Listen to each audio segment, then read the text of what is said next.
అవతరణ దినోత్సవం కానుకగా నిన్న ఆసిఫాబాద్ జిల్లా కెరమేరి మండలం కొటారి గ్రామంలో మలివిడత ఇందిరమ్మ ఇళ్ల పథకానికి పునాది రాయి వేయడం జరిగింది.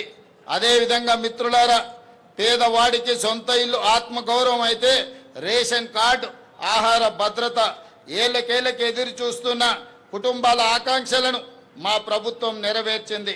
రాష్ట్ర వ్యాప్తంగా 15,12,000 కొత్త రేషన్ కార్డులను జారీ చేశాం.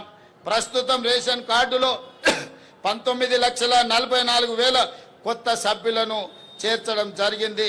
తద్వారా రాష్ట్రంలో 3,38,000 మంది ఈరోజు సన్న బియ్యం భోజనం చేయగలిగే పరిస్థితులు కల్పించాం. అదేవిధంగా మిత్రులారా, ఈ ఆధునిక యుగంలో కొన్ని సామాజిక రుగ్మతలు సమాజాన్ని వేధిస్తుండడం నాకు ఆవేదన కలిగిస్తుంది. ముఖ్యంగా వృద్ధుల సంరక్షణ విషయంలో కొన్ని సంఘటనలు ప్రభుత్వాన్ని కదిలించాయి. పిల్లలు కన్న తల్లిదండ్రుల సంరక్షణ బాధ్యతలు స్వీకరించకుండా వారిని వృద్ధాశ్రయంలో చేర్పించడం, చేతులు దులుపుకుంటున్న తీరు తీవ్రమైన ఆవేదనను కలిగిస్తుంది. ఈ విషయంలో ఏదో ఒకటి చేయాలన్న సంఘర్షణ నుంచి వచ్చిన ఆలోచన ఒక పటిష్టమైన వృద్ధుల సామాజిక భద్రతకు భరోసా ఇచ్చే చట్టాన్ని రాష్ట్ర ప్రభుత్వం రూపొందించింది. తల్లిదండ్రుల పోషణ, జవాబుదారీతనం, పర్యవేక్షణ చట్టం తెచ్చి ప్రభుత్వ ఉద్యోగులతో పాటు ప్రజాప్రతినిధులను ఇందులో చేర్చాం.